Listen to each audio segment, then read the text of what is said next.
Okay, so yeah, let's get started. Hello, everyone. Thank you very much for joining this session today. It's a pleasure to be here sharing some thoughts and knowledge and gather a lot of information and learn from Marcus as well, who is our guest today, right? So, Marcus, thank you very much for joining this session. You can Yeah, feel of free to course. introduce yourself as well, right? Yeah, it's a pleasure to be here. I'm Marcus Placona. I am the founder of DevRel Bridge. So I am a developer relations professional. I've been in DevRel for I guess about 12 years or so. And what I do right now is I run a company called DevRel Bridge, where I help developer first companies scale faster through strategic DevRel. I help them out with their community building, and I help them out with their content strategy as well. And I come from a software engineering background, so I've been a software engineer most of my life. Still am. I still write a lot of code, and I've built DevRel teams back at Twilio and Circle. Cool. Thank you very much for the intro, Marcos. Yeah, so I will introduce myself quickly as well. Like I'm Cassiano, I'm CEO at Right Choice. We help SaaS and API first companies to succeed in documentation, create high quality documentation that will increase product adoption, reduce support tickets, and also maximize growth. And why I invited Marcus to have this conversation. He's an expert in DevRel, right? And we have been creating documentation and learning a lot with documentation and its impact on techs and SaaS and API developer focused business, right? And we really think, right, Marcus, that there is a lot of relation between Yeah, documentation and all the work you do in developer relationships as well, right? that's So right. first of all, Marcus, maybe you could let us know a little bit more about what is DevRel and what you as this professional make. What is your work? What is your impact on these developer focused companies? Yeah, so I feel like people will have heard about DevRel in, I guess, from different terms. So some companies say DevRel, some companies say developer advocacy, some companies say developer engineers or developer evangelists. And I usually just use DevRel as kind of like an umbrella of everything, which is to me it's a strategic function that just bridges the gap between the stuff that you built, like as a founder, to the developers who will be using your product. So people may have seen DevRel from like a community management perspective or content creation perspective in isolation. But for me, it's an all encompassing role that goes from your product to the end developer who's going to be using it. And then when it comes to like the business impact, when DevRel is done right, it influences your activation rate, it influences your time to value, retention, and ultimately revenue as well. So I've worked with companies in the past where we've seen like a 40% increase on trial signups just by actually introducing DevRel, or increasing docs traffic, or increasing conversion as well. And one important function of DevRel is like we just measure everything. We try and measure everything, and we make sure that everything that we do has an impact on the other side. Mhm. No, makes total sense. I really think that it's totally related with what we do as well. Something I would like to understand, and that I asked you recently about this, because okay, there's like this mindset that you need developer rels for dev tool companies. Hmm. However, like we work and create documentation for a lot of companies that okay, their product is totally API based or SDK based. How DevRel could be, or you apply in this case, developer relations, like an advocacy for these companies that are not developer tools, you know? Yeah. So at DevRel Bridge, I work with some companies who aren't necessarily developer tools, like they have APIs or they have SDKs, but they're not necessarily like your kind of like your traditional SaaS where they try and get developers on their platform. And the way this works is a lot of what DevRel does is try to make sure that whoever gets on your platform is successful. So, and the way to be successful might be through your developer experience, or it might be through your docs. It might be through how your API is used. So it's not necessarily just and I'll give you an example here. Like, back at Twilio, obviously Twilio is a developer tool, and back at Twilio we did like a lot of events, we did a lot of content, and that's kind of like your traditional kind of like DevRel. But then if you look at, I'm just trying to think of a company here who was like not necessarily a developer platform. Like, I'll just use PostHog as an example here. Like, they're not necessarily a developer platform. Like, they're like an analytics platform, but they do have some developer things. Like, they have an API and they have like the integrations and everything. And a company such as PostHog could also use DevRel just to make sure that anyone who actually comes to use their SDK or anyone who actually comes to use their API is successful. So a lot of what we do is we work on making sure that whatever gets on the hands of a developer is of high quality and is something that they're gonna be able to be successful with. Because I think there's nothing more frustrating as a developer than you go into like someone's docs and you realize that it doesn't work. Like, you copy some code and it doesn't work, or you go into their SDK and the SDK is broken or something. And this happens a lot. Okay, like, I see this happening a lot, and the reality is like, when you have a new developer in your platform, like whatever platform that is, you only really have 5 minutes. Like, we call it the 5-minute rule. You only really have 5 minutes to kind of like grab their attention. And if you don't grab their attention in 5 minutes, or like if you don't give them like that aha moment, that's it. Like, the moment is gone. They're gonna go elsewhere. And this starts with like the moment they land on your homepage, and then when they go to your docs, and then when they go to the developer portal, that is that moment. No matter where they go, but like, this is the moment to actually keep them. So yeah, DevRel is for a lot of other things, not necessarily just developer platforms. Yeah, no, makes total sense. And this point about the aha moment, we have understood this completely with our customers and the work we have been doing, right? Previously, when we were at the beginning, start working with the documentation, we didn't have this mindset. However, after a lot of pit fails, right, and the failures that we had of low activation or low product adoption, we started to understand that the documentation should be like a user journey that will focus on quick wins for the developer or for the users. This could be applied in any type of documentation, because we see a lot of documentation portals that, okay, it lack of structure, doesn't make sense. For example, sometimes you have a lot of paths or audiences, and this is not clear right at the beginning, like even they don't have like a homepage that will guide you, okay, what should you do, right? What should you do, right?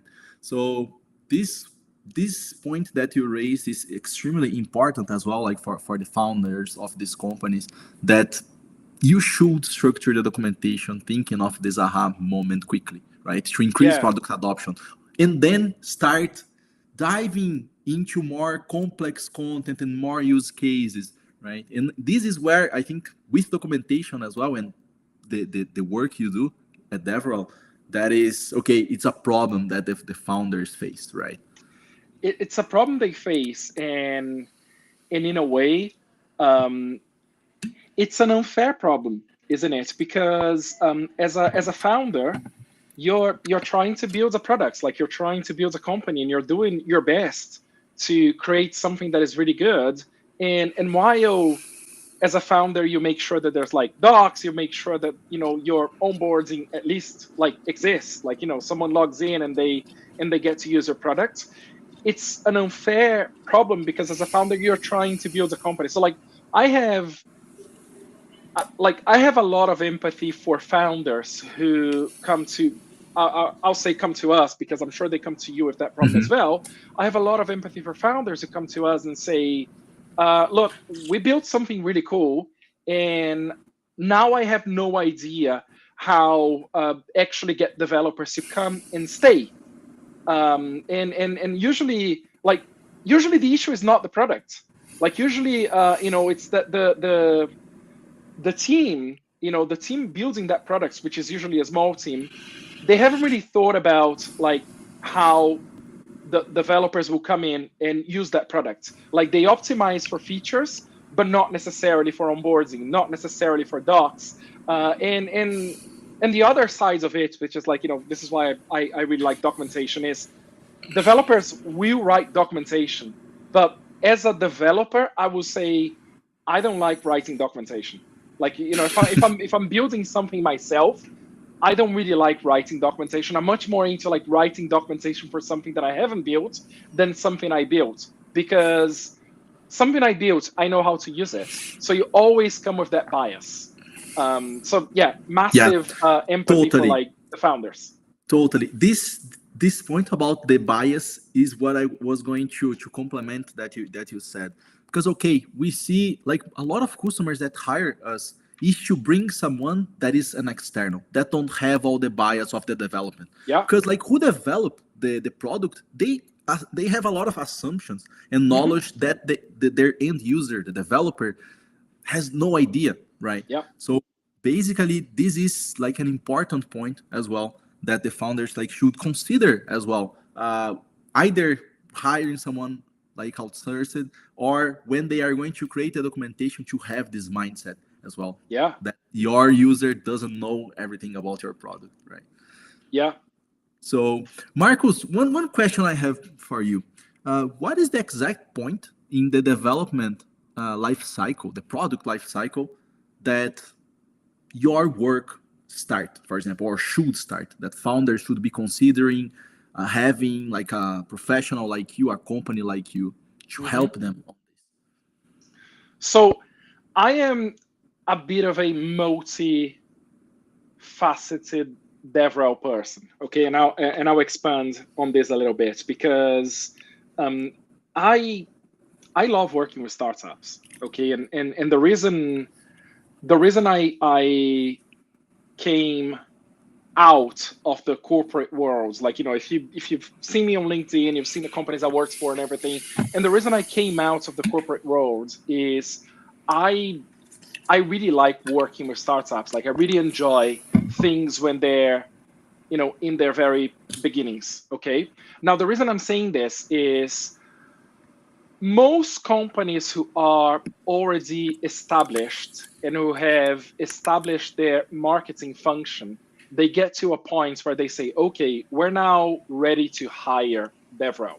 Okay, so a lot of companies, a lot of your like Series C companies, I'll start with Series C. A lot of the Series C companies who've never had DevRel, they reach a point where they're like, okay, we have almost got to a point here where just the traditional marketing isn't working. Like we need, like we're a we have a developer API, or we have an SDK, and now we need to be able to speak to developers. Okay, so like Series C companies will kind of like act this way. Now, in my opinion, the right moment to get DevRel is when you're like going from seed to Series A. And the reason for that is you're right at the moment where first you're trying to find who your ICP is. Like you're trying to find like who your customers are and what they're looking for. You're also getting to the point where you're now starting to look for investment. So if you're looking for investment, you need to have people using your platform. Okay, like investors won't just give you money if there's no interest in your platform. So in my opinion, the right moment is like when you're early, because at this moment, you can exactly shape what your community is going to be like. You can shape how your product is going to serve developers, and you can shape what your community is going to be like. Whereas when you go past this point, it just becomes harder because you may have awareness, but you may not have a community. And I worked with like several, I still do work with several Series C and above companies who come to me and say, hey, we've got this thing, like we've got a, we've got a product, we've got, we've obviously got enough money on the bank to kind of like keep going, but we don't have a community behind us. And in some cases, I work with companies who tell me developers don't actually like us. Okay, and they come to me and I try and help them out with kind of like just getting back the graces of developers, but like it's harder when you're going past this. Mm-hmm. Makes total sense. Makes total sense. And for example, what are the strategies? What are the work that you develop? Is it like at this seed to Series A? How you build this developer relation? Is it like through communities? Is through qualified content? How does that work? Yeah, so usually, and again, it's gonna depend on like what it is that they do, but usually if they're seed to Series A, I usually try and understand like have they launched their product? Okay, so sometimes I work with companies who haven't yet launched a product, so they're like in this kind of like they have something, they have an MVP, but they haven't actually launched the product. So I help them out with launching their product. I help them out with all the assets they need to make sure that they can have a successful launch. Then we set their content strategy. We set up anything that they may need when it comes to docs. Okay, so like every kind of like early stage company will have docs in some way, shape, or form. In some cases, I'm going to come to them and say, hey, you need something like Right Choice to kind of like go and create you some docs because like what you have is not enough. Or in some cases, when they have docs, I help them out with like structuring the docs they have. I help them out with their social as well. And I help them out with any of the conversations that they're about to have with potential investors. So, for example, if you are a developer first type of company, then the conversations that you're going to want to have with your investors are to do with like how you're going to be serving developers, like what are you going to do and what types of developers you want. So I help them out with like setting those up too. Now, there's one thing that I don't help them out in the very beginning, which is I feel like a lot of companies fall into the trap of like events. A lot of companies, when they think about DevRel, they think, oh yeah, we need to do events. And the reality with like doing events, like going to conferences, for example, is it's fine from like an awareness point of view, but not necessarily something that gives you any ROI, at least in the beginning.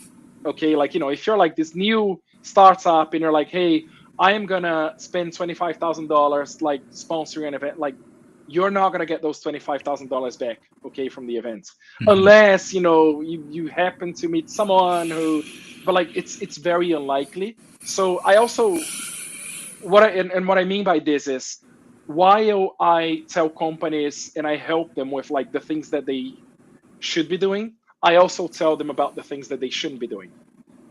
Because it's really easy to make mistakes like at this stage. Okay. Yeah, I really think that their decisions and the investing like the right budget in the right parts of the development, it's extremely important, right? Yeah. And something that you mentioned, like that reminds me with of a customer that we had. Really, I think it was in 2022 that we started. They reached out to us. They were basically founding a fintech. They had three. From the founding, they raised the seed. 3 months later, they reach out to me. Okay, like we need API documentation, right? And these guys, they already had this mindset that okay, this is really important. We are a company that will serve developers from other companies will be integrating with our solution. So they already had this intelligent mindset that is Yeah. very important for Yeah. several companies, right? Uh, and something that happened is that basically for 1 year, they just had their website was a landing page, like a simple landing page, nice design, call to action to, okay, get a demo, we'll get, like they focus on more big companies, right? That had a lot of transaction flows. Mm-hmm. And we created their documentation, and they invested a lot in the documentation. Like they asked us, like, okay, we need the branding, we need like user experience, we need like a developer portal that is a commercial asset, right? And this triggered like something in my mind that was okay. Like I understood fully the importance of this because these guys kept their developer portal as their mainstream source of leads. Like Yeah. people were more accessing the documentation and seeing the professionalism of this company right Yeah. through the documentation, even before reaching out to their website. And then we had a button, a call to action, go to that website to get to know more, book a demo. So, and this is vital, and the learning I had from this like was amazing, changed my mind on how we think about That is documentation, right? that is my dream client. Okay. I work with like a lot of different companies, and I'm always really excited when I have a conversation with like a potential client and they tell me, hey, we really need to focus on the developer experience. We really need to focus on the docs. It's my dream client because if if you're trying to serve developers, this is what they care about. Okay, so obviously, yes, go ahead, like create a good landing page, but the reality is like it's unlikely that developers will come to your website and read every single one of your case studies. For example, like they may look at it, like they might want to see that you have a case study with like a cool company or something that they also know of, but the reality is like it's unlikely that they'll come to your website and they will and they'll like read all your case studies. No, they'll go to your docs.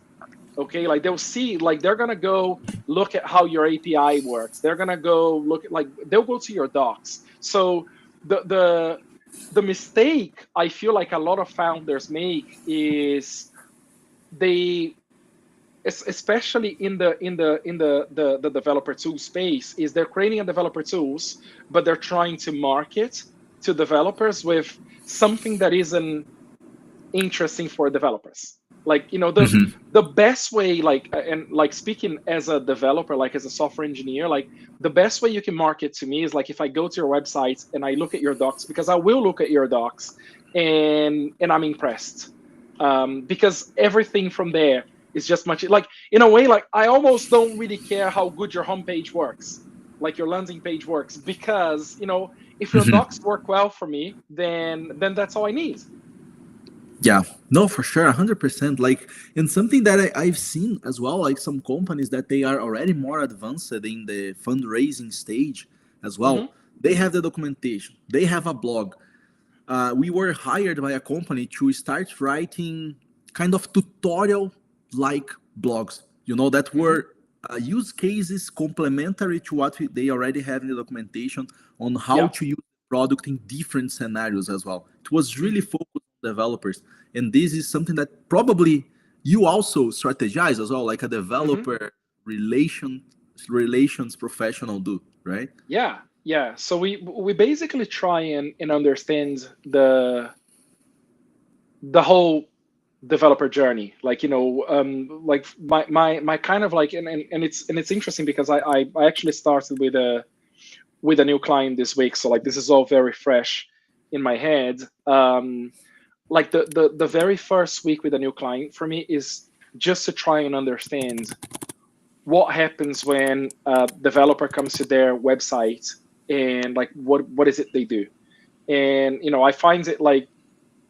I find it extremely useful when I go work with the clients and they say, well, we have something like PostHog in place. So you can go, you can log in, you can look at data, you can look at, like, I am the kind of, like, I'm the kind of person who will be geeking out on watching sessions on the website, like watching session recordings, because I want to see exactly where people go. Like, you click on this, and then when do you go to the docs? And then how long does it take for you from the moment you go to the docs, you actually trying to like create an account? Like I am gonna geek out on this every single time I start with a new client. Uh-huh. And so for me, it's really important to make sure that I understand what the developer journey is and how it can be improved. Marcos, is extremely similar to what we do with the customers. Mm-hmm. Like we start, when we start an engagement with a customer, we set up a lot of discovery calls. And something that a lot of founders and like the people, the head of products that will guide us through these demos, they sometimes don't know exactly, right? They know, but they haven't already stopped to think about this. To think And about this it, is yeah. crucial for the documentation, right? Because we need to think about the journey, because this will reflect on the structure as well, Yeah, right? it will. And something that I was thinking as well, that probably has already happened to you. Some customers come to us. Okay, we develop like 3 months of documentation work, of DevRel work. Then they stopped, right? They change priority. They set the docs aside. And something that happened recently with us, like a customer 1 year ago, we started working with them. Like we developed their whole docs on Mintlify in this case. And they basically, okay, ended the contract with us. And Yeah. 1 year now, later, they came, Cassiano, we need your help. We messed up with the documentation. Like we had Mintlify. We didn't know exactly how to use. We didn't spend time. We didn't have time to learn how to use that software, right? It's not that Mintlify is bad. It's just because they didn't had time to do this. Yeah. And then they started basically creating another documentation portal on Gitbook, right? They got locked into Gitbook because they created all the docs in there. And then Gitbook was asking them to pay. So they are going to pay like Gitbook, Mintlify, 2 sources of documentation, sharing Google Docs with some customers, PDFs, like because they were in a rush. Okay, the customer had some questions. I go in there and explain like a tutorial, like Google Docs for them. And like they had a docs knowledge scattered among all over again, right? So this is something that the founders like don't think about, right? And this is why, for example, in our offering, we have some subscription plans, right? Okay, start with the highest ticket, the highest tier one, for example, 120 hours per month. 2 months, we develop a lot of documentation, but we have a basic maintenance plan, like 20 hours a week. So the customer, for example, the documentation portal is not like set aside completely. If they need some small updates, it's always in construction. When they release new things, right, like new features, it's already there, right? So this is something I see that founders they miss this part of, okay, you need to create a documentation, but you need to keep doing, right? Even though like it's a very small pace, right? The work is never done. That's kind of like the reality with it. And you are absolutely right, because it is something that happened to me as well. The work is never done. I feel like in a lot of cases, there's this assumption of, okay, I needed some help with, like, I won't use docs as an example, but like I'll use like community. I needed some help with community. So, company needed help with like setting up their community, making sure that they have a, whatever it is they're using, like if it's Discord or something, but making sure that it keeps like on progressing. And you spend time, you spend like hours, you set up their community and everything. And then it gets to a point where the community feels self-serving, as in like, we probably don't need Marcus here again, like, we're done here. But the reality is like, the work is never done. You always need someone to be kind of like, just overseeing what's going on. And maybe that work is exactly how you described. It's like, it's a subscription where, rather than, we have a person with us for like 20, 40, 60 hours a month, we have a person with us for like 10 hours a month. Exactly. because they'll help us with like, just making sure that the maintenance is done. I have this one client who, a few months back, they decided to pause with me, because they felt like the work was done, and now I can look. I never stop caring. Okay, so even when I don't work with the clients anymore, like I never stop caring. Okay, like I Likewise, will. likewise. You are Yeah, always like taking a look how like exactly. everything is Yeah, going, yeah. following I them, will right? always keep an eye, and it's sad because I look at them and I go like, okay, so like you completely lost steam because you were moving really fast and you were going up and up and up, and then now you don't really have anyone actively doing this for you, and because you don't have anyone actively doing this for you, you're now not even in this maintenance mode. You're like in this kind of like almost this coma mode where everything is just kind of like stopped. Everything, like it doesn't, like you don't have any motion. Okay, so like you're stuck now.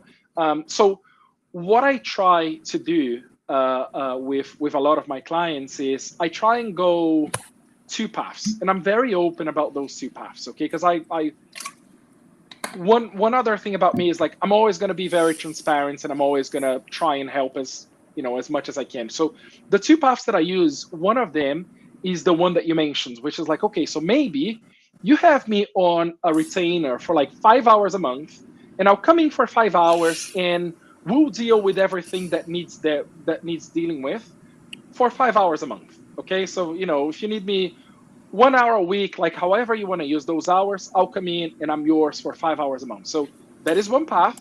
The other path that I have is, and I've done this successfully with a few clients, is like I actually help them hire a full-time DevRel.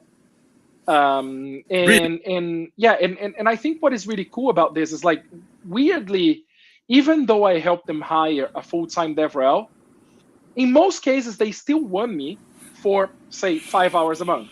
Okay, but Hmm. now they have someone full-time. Now they have someone who's really looking after it.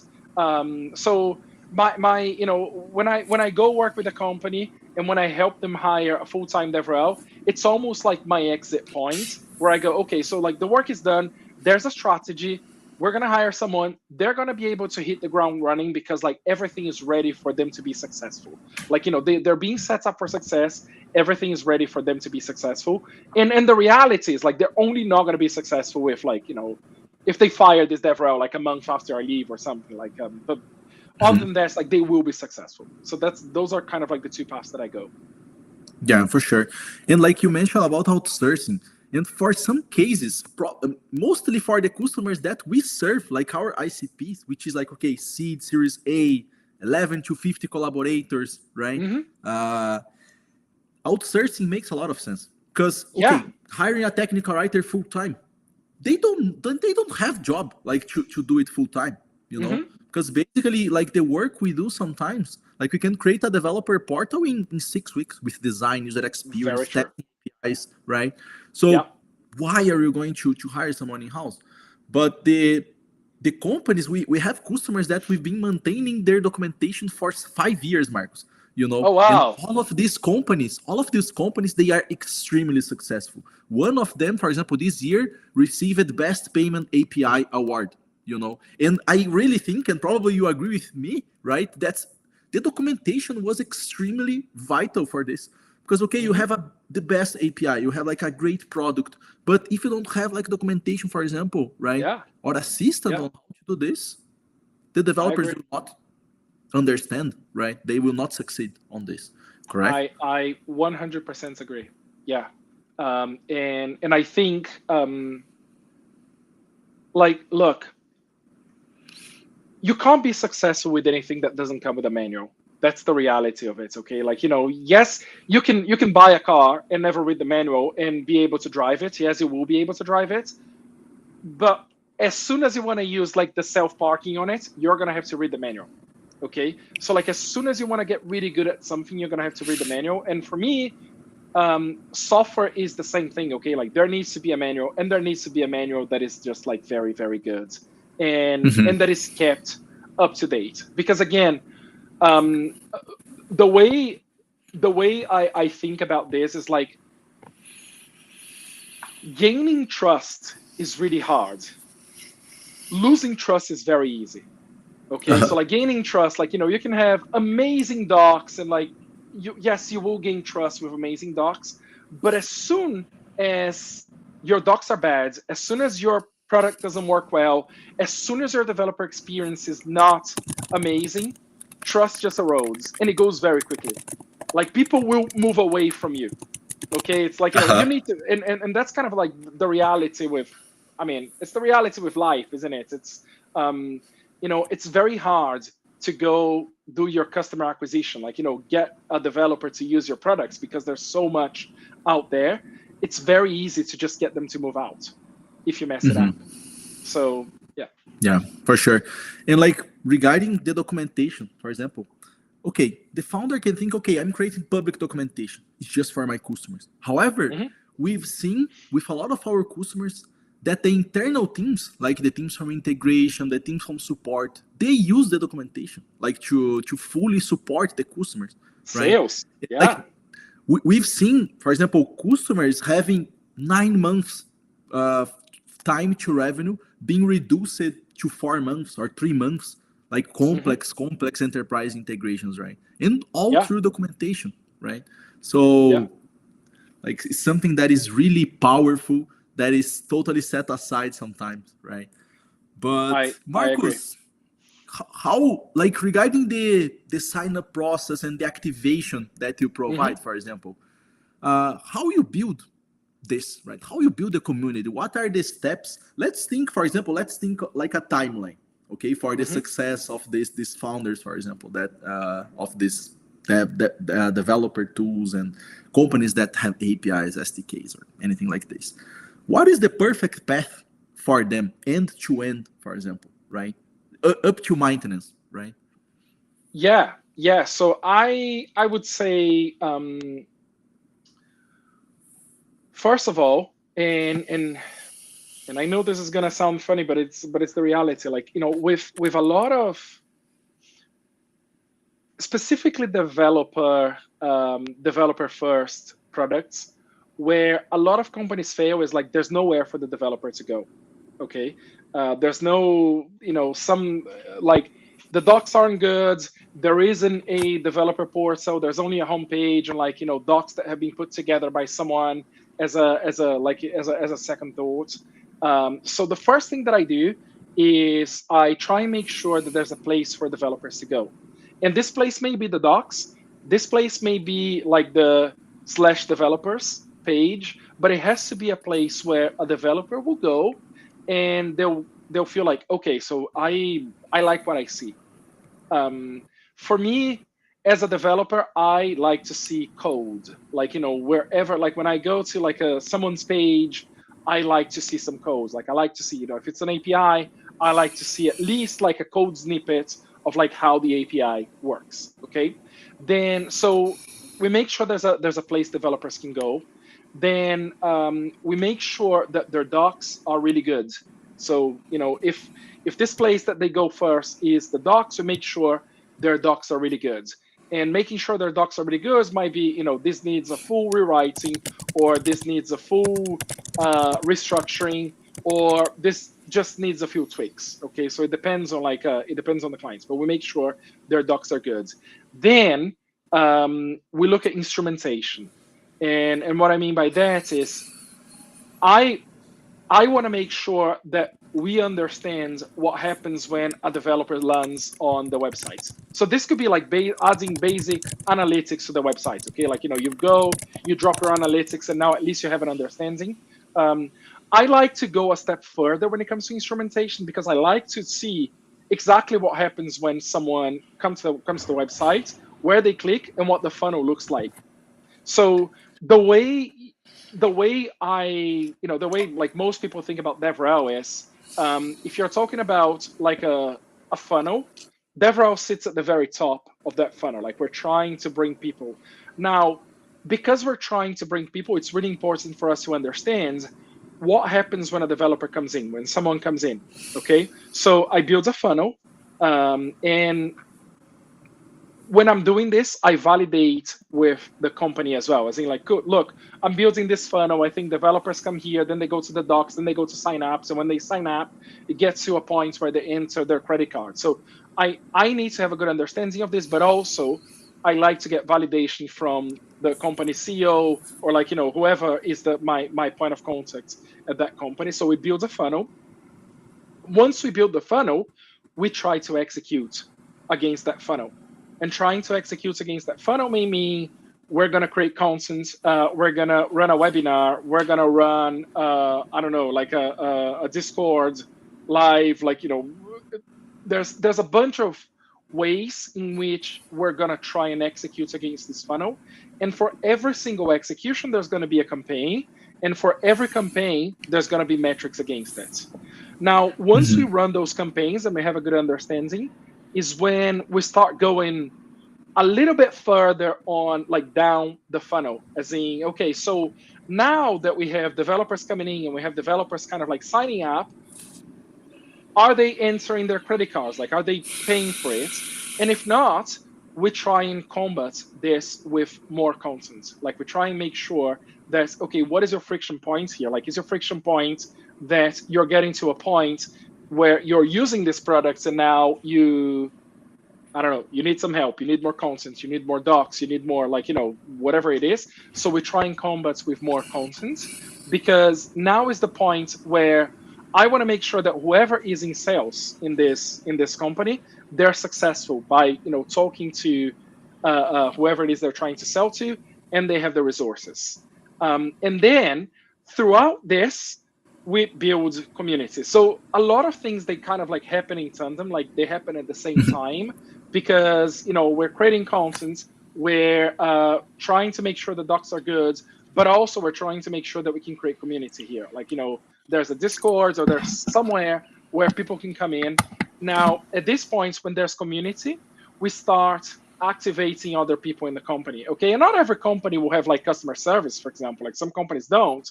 In a lot of companies I work with, like especially on the early sort of like Series A, they will have solutions engineers, for example. And solutions engineers are like both solutions engineer and customer service, but that's the points where we start to activate them, when there's community.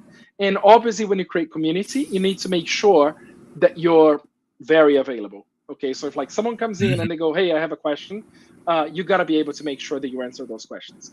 Out of those questions, like out of everything that comes in there, like the community is a bit of a gold mine, because out of those, you start getting more content or more docs that you can create. So it's kind of like this flywheel. Yeah, no, totally. Like, makes total sense. For example, like the community, because a lot of our customers, they don't have a community. But now I was thinking, okay, like how you get feedback from your customers, right? Like, so the community is like extremely good place, like to know, okay, which feature should you implement, how the documentation is performing, okay, where they are struggling, right? So this is extremely important, right? Like, as a learning cycle that basically loops in a positive way, right? All the initiatives you are having, right? And it is a flywheel. Like, the way I kind of like describe this to people is like, it's almost like, the way to think about it is like, you think about a very heavy flywheel that you start kind of like moving slowly, okay? And the way you move slowly is by creating content, by creating docs, by trying to activate your community. But it starts slowly. But the reality with it is like, once it starts going, it never stops unless you stop. Unless you go like, okay, so now, we've done this Discord thing and now we're not going to do anything about it. It's like, we're never going to go there again. Yes, it will stop. But other than that, if you keep on pushing it, it will keep on going and it will never stop. So like, building this flywheel is like, I get really excited by doing this. And this is why I like working with like early stage companies, because you get to build a flywheel and it's really cool. Like, it feels really good once it starts running.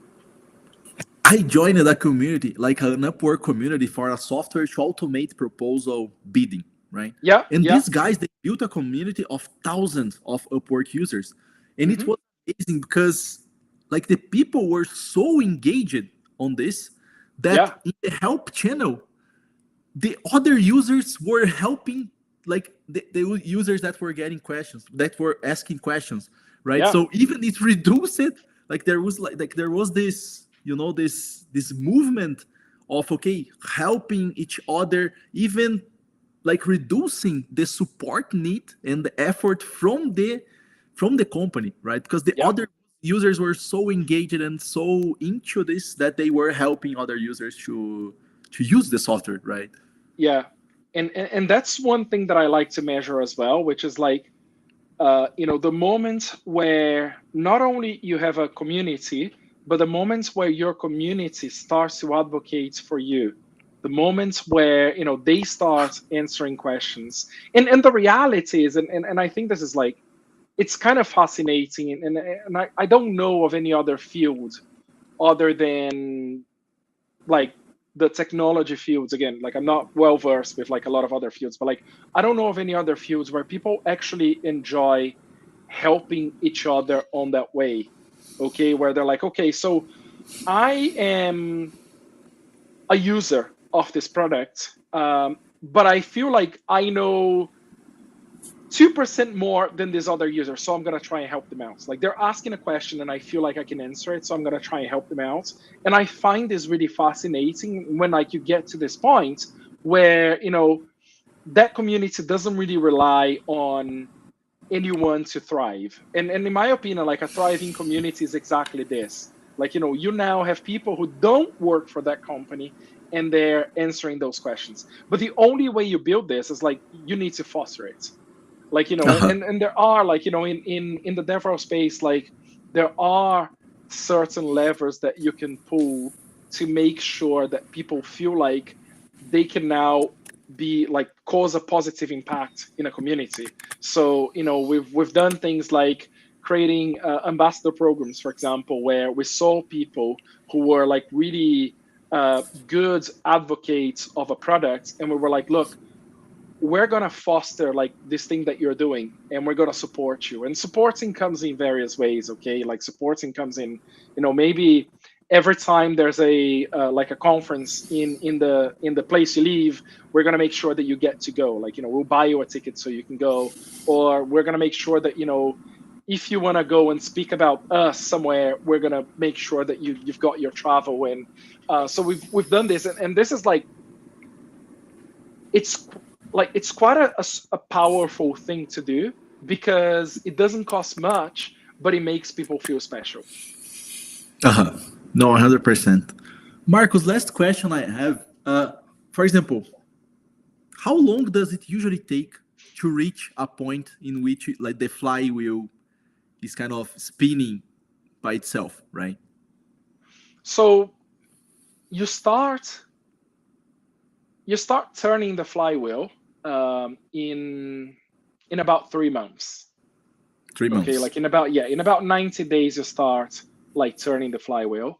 Now the thing about like the 3 months is, at this point you're like at the very minimum. Okay, so like you have some content, you have some resources out there, but the reality is like um, I always like to use this analogy, like you don't get 9 pregnant women and make a baby in a month.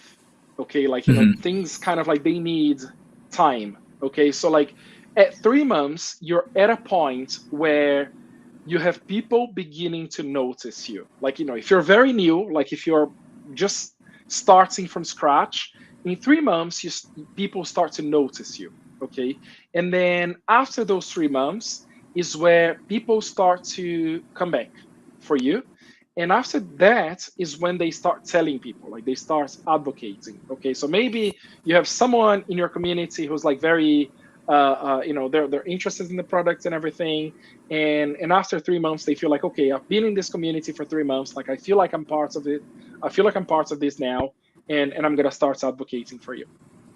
Now, in my opinion, a lot of programs start to thrive and generate consistent and repeatable results in about 6 months. Okay, because Uh-huh. what you get in 3 months is you get some quick wins. And also, I think, it's worth thinking that, like, it's worth remembering that for a company that didn't have any developer relations at all, in 3 months, everything is at a smaller scale. Okay. And what I mean by this is, like, you in 3 months, it's unlikely that you will have a community with like 5,000 people. Unless you're like, I don't know, like, Lovable, for example, like, unless you're one of these companies, like, it's unlikely that you have a community with like 5,000 people in 3 months. Okay. You will have a community, you have maybe 500 people, maybe 1,000 people, if what you're doing is like really interesting, maybe 1,000 people. And then hopefully those 1,000 people will kind of like help you with like turning that flywheel. And then on the 90-day, like around that 90-day, you'll be like, okay, so this is going well. And that's the time when you double down. Okay. And what I mean by this is, usually with my clients, like around 3 months time, when things are going well, is when I tell them, okay, so now is the time we go hire someone else. Like, we hire someone full time. Like, I've been doing this for a few hours a week for you. Now we hire someone full time. So basically, there's a bit of a fire, and now you just throw kerosene on it. Like, you just turn that into an even bigger fire. And then, in 6 months, you will see a difference. But also, what you will find in 6 months, which I find quite fascinating, is now you don't need to keep on like throwing kerosene on that fire as often, because you have a lot of people. Like, you kind of like, you almost hit this critical mass. Marcus, and how different is the DevRel for like a startup, for example, and like an enterprise, like a bigger company? Yeah. How like, what are the differences, right? Yeah. So I work with companies on both sides, which is funny, because when I started DevRel Bridge, I was like, I'm only gonna work with early stage startups. Like, my heart is kind of like, it lives on the early stage startups. But the one thing that I found that as much as I like starting new programs, I also really like fixing existing programs. Okay. So I kind of like, I work with both. And the difference for me is, what are you trying to achieve? Okay. So like, what you're trying to achieve when you're like an early stage startup is, you're trying to get developers on your platform. Okay. Like, whatever platform that is, you're trying to get people to use your platform. Like, you're trying to understand who your ICP is. You're trying to, like, in some cases, like, you're trying to understand if, for the thing that you're doing, if there is like product market fit, for example, because that may not be the case. Okay. Like, and unfortunately, that's kind of how it works. Whereas for a more well settled type of company, like, for like a Series C, Series D company, the problem they have is one of two, in my opinion. Either they're at a stage where they've never done anything for developers and they're realizing that they should, or they're at a stage where they've done some work with developers, they've messed up at one point, and now they need help. Okay. And messing up can be, you could argue that messing up could be, not necessarily that they did something bad, but it may be that they didn't do anything. Like, it may be that, they've had developers in their platform. It may be that they've actually had DevRel before, and now they don't. But now they realize that, they're not the favorites when it comes to developers. Okay. So like, messing up is not just like something bad. So in the first case, where the company kind of like realizes that now they want to get in front of developers, like, what we try to do is, we try and make sure that these companies are on the developers' radars. Okay. So like, if you're like a Series C or D company, and you're trying to get on developers' radars, like, the best way is like, you just get out there. Like, maybe it's going to be, doing events. obviously at this point you have money to go and sponsor events, and you're not necessarily interested in going to events to get leads. Okay, you're interested to go to events to get eyeballs.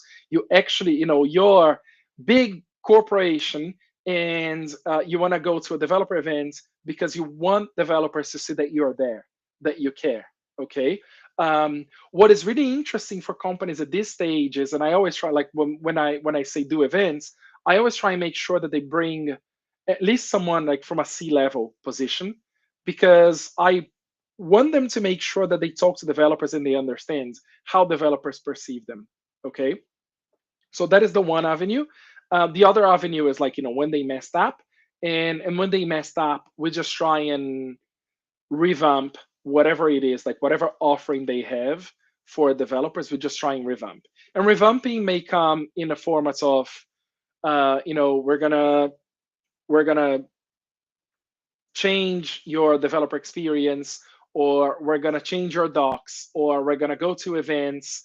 Now, I will say that the latter, like the second one, which is like, when you've done something, is the one that is the trickiest one. Okay, because I and I feel like it's okay to say this, but like there was a point where Twitter, which is now X, there was a point where they were very liked by developers.